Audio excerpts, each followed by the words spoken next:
Image of Our Lady of Guadalupe. It first appeared on December 12, 1531. According to the account, an Indian named Juan Diego had been visited by the Virgin Mary numerous times. She told him to go to the bishop so that a chapel could be built. But the bishop did not believe Juan. The bishop asked Juan to tell the lady to give a sign, as a proof that it was truly the Mother of God who had appeared. In response, the Virgin told Juan to gather some roses in his tilma and present them to the bishop. As he did so, the roses fell to the floor, and the image of Guadalupe was miraculously imprinted on his tilma. It still exists to this day, 481 years later, and it can be visited in Mexico. The first miraculous aspect of the image that I want to discuss concerns the lack of an undersketch or an underdrawing. Infrared photography has demonstrated that there is no undersketching or underdrawing on the image of Guadalupe. That is miraculous because, as Dr. Philip Callahan, a research biophysicist from the University of Florida, explains, quote, "It's inconceivable that an artist in the 16th century would paint a portrait without first doing a drawing on it." End quote. Making an undersketch prior to painting a portrait goes back to antiquity. Thus, the fact that we have such an exquisite image, with such precise details and features, and that it appears on a rough cactus fiber, is inexplicable when we consider that there is no undersketch. The next miraculous aspect of the image of Guadalupe that I want to discuss concerns its endurance. The tilma is made of a rough cactus fiber, as I said. This kind of cloth normally disintegrates in 15 to 30 years. But the image of Guadalupe has now remained for 481 years with no fading or even hairline cracking of the face or the main image. That is miraculous. This is even more astonishing when we consider that the image was subject to candle smoke for many years, which would speed up the process of deterioration. Indeed, attempts to make imitation copies of the image have failed. Quote, one famous example concerns a well-known anti-apparitionist named Jose Ignacio Bartolash. In order to try to disprove the miraculous nature of the image, he had an exact copy made on the same burlap-type material, and he hung it with great fanfare in the chapel built on the site of Our Lady's final appearance. But after 7 short years, the painting was so unsightly and discolored that on June 8, 1796, it was quietly moved to the sacristy. That's quoted in Brother Herbert Lee's Mother for a New World, Our Lady of Guadalupe, page 394. That means that attempts to reproduce the image have failed miserably. Concerning the miraculous endurance of the image, the following quote is of interest. I mentioned Dr. Philip Callahan earlier. He points out that, quote, "The mantle is of a dark turquoise blue. This presents an inexplicable phenomenon because all such pigments are known to be subject to considerable fading with time, especially in hot climates. The Indian Mayan blue wall paintings are already badly faded. The blue mantle on the tilma of Guadalupe, however, is bright enough to have been laid last week." End quote. So the colors are miraculously fresh and bright. There is also the amazing fact that in 1778, a considerable amount of nitric acid was spilled on the image of Guadalupe. The workman fled in terror, expecting to have seriously damaged his country's most treasured possession, but to everyone's astonishment only slight stains appeared, which can still be seen in the upper right corner. That's quoted in Janet Barber, The Tilma and Its Miraculous Image, a handbook on Guadalupe, pages 61 to 62. There's also the fact that in 1921 a bomb was concealed in some flowers that were placed on the altar under the image of Guadalupe. The bomb went off and severely damaged a crucifix, but the glass that contains the image of Guadalupe miraculously was not even damaged. The next miraculous aspect of the image that I want to discuss concerns the stars. Some people have concluded that the stars, as well as the sunburst and the moon, are add-ons and that the original image was simpler. Dr. Philip Callahan is one who holds this idea. He still believes that the image is miraculous, but that the original image was simpler. I believe he is incorrect on this point for 2 reasons. First, it was discovered in 1983 by Dr. Juan Jamero Hernandez and Father Mario Rojas Sanchez that the stars on the image correspond precisely to the constellations of the winter sky on December 12, 1531. And what's so fascinating is that the constellations are shown as viewed from outside the heavens, in other words, in reverse. It's as if we have a picture from someone looking at it from outside the universe. It's a snapshot of heaven and earth, from the very moment that Juan Diego saw Our Lady. It becomes even more striking when we consider that the flowers on Our Lady's tunic correspond to the volcanoes in Mexico. This is discussed in detail on page 77 of a handbook on Guadalupe, published by the Academy of the Immaculate. In other words, the interior portion of the miraculous image, which is multifaceted in its manner of instructing and awing, represents the earth, and the turquoise mantle on the outside featuring the miraculous stars representing the constellations represents the heavens. It's the picture of the encounter between heaven and earth, when Our Lady appeared to Juan Diego on December 12, 1531, and captured miraculously and still present on the cactus fiber almost 500 years later. But what's even more amazing is that the stars appear only on the mantle of the image, and not on the tunic. And as I said, the stars that appear correspond to the constellations in the sky on the day of December 12, 1531. But when people superimpose the image of Our Lady on the sky of that day, and fill in the stars for where they would have appeared if her tunic had been filled with stars, the miracle becomes even more stupendous, because the constellation Corona Borealis, meaning northern crown, representing a crown, would appear right between Our Lady's temples. That signifies that Mary has a crown and that she is the Queen of Heaven. The constellation Virgo, signifying virginal purity, would appear over the area of her heart, signifying her immaculate and virginal heart. And the constellation Leo the Lion would be over her womb. The lion represents Jesus Christ, because Christ is the Lion of the tribe of Judah. This signifies that Christ the King is present in her womb, and there's even more. All of this shows the divine and indeed infinite intelligence behind this miraculous production. In addition to all of these facts, the second reason I believe Callahan is incorrect to think that the stars are add-ons is that he says that the stars were added in the 17th century. However, we know this is not true because there is a copy of the image of Our Lady of Guadalupe from 1570, which was used at Lepanto, and it corresponds precisely to the image that we have now. That means that if the stars were added on, they must have been added between 1531 and 1570, which is highly unlikely. In addition, there is a famous picture of the image from the Codex Civil. This dates to perhaps just a few years after Our Lady's appearance in 1531, and this picture shows the sunburst and corresponds greatly to the image that we have now. All of this supports that the stars and the sunburst and the moon were part of the original image.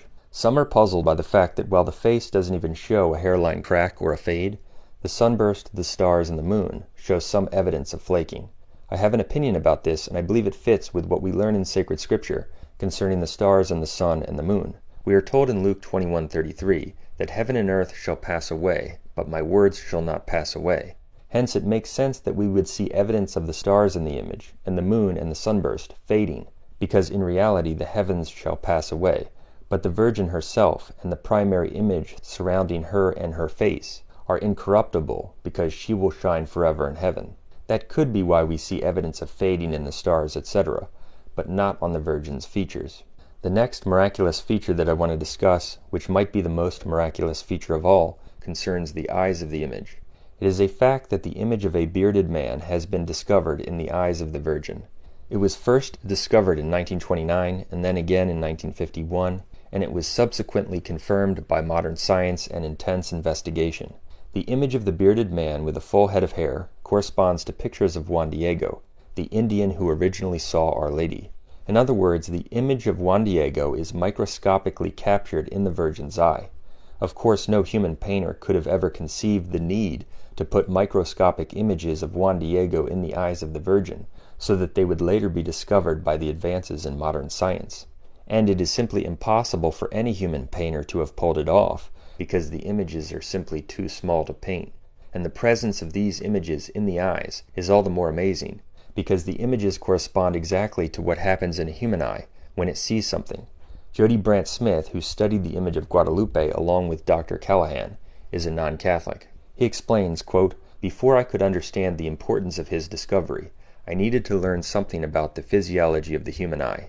In particular, what is called the Purkinje-Sanson principle. In its simplest form, the Purkinje-Sanson law states that whenever we see any object, the object is reflected in each eye, not once, but in 3 different places. This threefold reflection is caused by the curvature of the eye's cornea. 2 of the reflections are always right side up, and 1 is always upside down." End quote. That's quoted in Thomas Sennett's book, Not Made by Hands, page 58. The reflections of Juan Diego in the Virgin's eye correspond precisely to the Purkinje-Sanson law. Multiple reflections are found exactly as they would be found in a human eye that sees a person. In fact, the Purkinje-Sanson law shows that when a human being sees something, because of the differing angles of the curvature of the cornea, The various reflected images are apparently distorted in a varying degree, and in the images within the eye of the Virgin of Guadalupe, quote, there is a perfect collocation in agreement with this principle, the distortion of the figures even concurring with the predicted curvature of the cornea, end quote. That is to say, the images appear exactly as we would expect them to appear in a human eye. That means that what we have in the image of Guadalupe, still fresh today on the rough cactus fiber, is the visual reproduction of that heavenly encounter in 1531. And this is true on many levels. Not only does the image miraculously capture what Juan Diego saw, it captures his vision of the Virgin and the meeting of heaven and earth, with the stars as they appeared in the heavens on that day, but also in the microscopic recesses of the Virgin's eye. This unspeakably amazing image captures exactly what the Virgin saw, just as it would have been captured in your eye if you saw another person in your room. And there's even more. Quote, in 1981, Dr. Jose Tansman, a systems engineer, electrified lovers of Mary of Guadalupe by announcing that his computerized blow-ups of photos of her eyes have revealed microscopically small figures, which, he suggests, could be Bishop-elect Zumarraga, Juan Diego, the interpreter Juan Gonzalez, a black woman, an Indian family, a small child, and a man. End quote. In other words, this computer engineer, when he blew up the image of the eye many times, discovered the presence of essentially a whole room of individuals captured within the eye of the Virgin. Quote, Dr. Escalante Padilla, a surgical ophthalmologist, considers these reflections to belong to the type which have been described by Schoening on the back surface of the cornea and by Vaught and Hess at the center of the lens. Such reflections are very difficult to detect. Dr. Escalante has also reported the discovery of small veins on both of the eyelids of the image. In the 1970s, a Japanese optician who was examining the eyes fainted. When he recovered, he said that the eyes were alive and looking at him. End quote. Janet Barber, Latest Scientific Findings on the Images in the Eye, a Handbook on Guadalupe, page 90. So, this Japanese optician fainted because he thought that the eyes were human and looking at him. We have numerous people captured microscopically in the recesses of the image of the eye. This is undeniable proof that the image is miraculous. Only God could have done this. Moreover, quote, ophthalmologists have testified that even though they are opaque, both eyes in the image show depth and become filled with light when the optimal scope's light is trained into them. They have asserted that it would be impossible to produce with paint such perfectly placed reflections in eyes offering so little space with the Virgin looking down and on such rough material as the tilma, end quote. That's from the same source just quoted. The scientific findings about the eyes of the image leave no doubt that the image is of divine origin, and it was created by God to leave the world with a priceless gift, a picture of that encounter between the Mother of God and Juan Diego. The next miraculous aspect that I want to discuss concerns the face of Our Lady. It's remarkable that at one distance Our Lady appears to be a Native American, but at another distance she appears to be of lighter skin and in fact of European descent. This miraculous feature is meant to show the unity of the two peoples, who were then coming together as one in the true faith of Christ, in the new nation that had just uprooted the diabolical Aztec culture.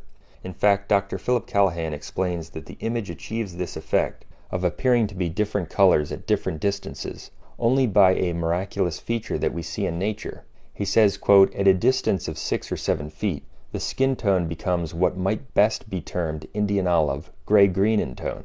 It appears somehow the gray and caked-looking white pigment of the face and hands combines with the rough surface of the unsized hue. Such a technique would be an impossible accomplishment in human hands. It often occurs in nature, however, in the coloring of the bird feathers and butterfly scales, and on the elytra of brightly colored beetles, end quote. So what he's saying is that the miraculous feature of a change in color at different distances is something we see in nature on beetles and in bird feathers and on butterfly scales, and that it occurs on the tilma in a miraculous way.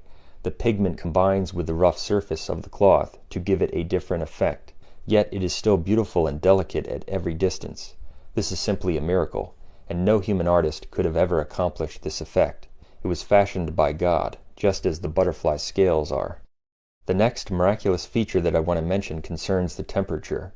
It's remarkable that no matter what the surrounding temperature is, the image itself remains at an even 36.5 degrees Celsius or 98.6 degrees Fahrenheit, the normal human body temperature. That's quoted in Janet Barber, The Tilma and Its Miraculous Image.